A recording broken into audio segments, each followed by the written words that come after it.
যদি কেউ সালাহ আদায় না করে তাহলে তার অনেক বিপদ হতে পারে। তখন হতে পারে আপনার বিশ্বাস দুর্বল হয়ে যাবে, অথবা এই বিশ্বাসটা চলেও যেতে পারে।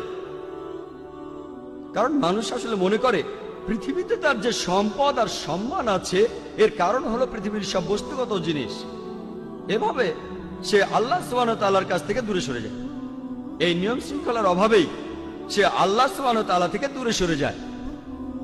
পৃথিবীর বিভিন্ন জিনিসের মোহ থাকলে, বস্তুগত জিনিসের, তাহলে সম্ভাবনা থাকে যে সে অন্যায় কাজ করবে।